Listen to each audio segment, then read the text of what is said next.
Now I'm going to say a few words about rituals.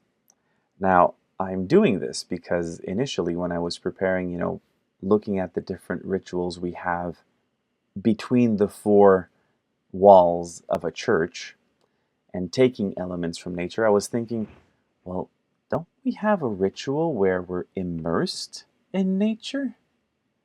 And then it dawned on me, yeah, pilgrimages, which started out in the beginning of the Middle Ages and have just grown in popularity since. And some roads have become, really important pilgrimage roads. And it's the most renowned one is the Camino de Santiago. It's a very old pilgrimage. Most people start in France and then move into Spain and get to Santiago de Compostela.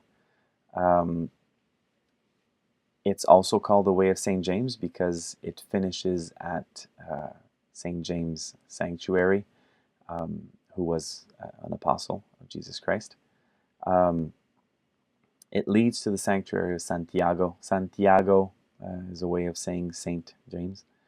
And Compostela means the field of stars. Kind of nice. If this is the most renowned, I know another one that doesn't have a huge reputation, but is really interesting. It's called Notre Dame Kapatakan Trail. Kapatakan is a native word, Algonquin word for trail, basically. So it goes along the Saguenay River, and it leads to the Ermitage Saint-Antoine de Lac-Bouchette, which is held by the Franciscans. And it's a great trail, just like St. James Way or Santiago de Compostela. Just like those, there's also some lodging as you go around. Now, if it's a really popular one or another pilgrimage you're organizing, they have this in common. It is not I who make the path, it is the path that makes me. And so what does this mean? For people who are used to doing pilgrimages, this comes around all the time. What does it mean?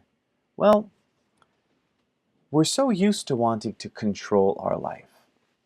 But then, when someone makes a pilgrimage, he's ready for change in his life. He's ready to explore spiritually.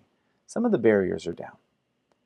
And what is changing him as he walks, he or she, by the way, sorry, that person is walking. Well, first of all, is influenced by the topography. Many steep hills today. When it's very, very sunny and it gets hot, it can be very cold, could be raining. The beauty of the landscape, and there's this rhythm and being attentive to the signs that are around. How is God talking to me today? Through these flowers, through this hill, through this rain, through the people I'm meeting, through the animals I'm meeting. And so it's this inner transformation thanks to the path itself. Here are a few key points that I'd like to highlight. First of all, when we do a pilgrimage, we're doing it in the same tradition as we read in the Bible, with Moses, Elijah, Jesus and his disciples, Paul being one of the main ones, who just move and walk to get closer to God. When you're a nomad, you are lighter. You're not cluttered with so many things. You have to move lightly, so you're not cluttered with so many things. It's a question of voluntary simplicity, voluntary poverty. In a certain sense, you're lacking, but in another sense, God provides in so many other ways. And you're on the move to seek God. You're in a state of constant contemplation, more sensitive to the immanence of God. You're at the mercy of the weather and the terrain, so you're more sensitive to God's providence. You're far from the rituals within four church walls.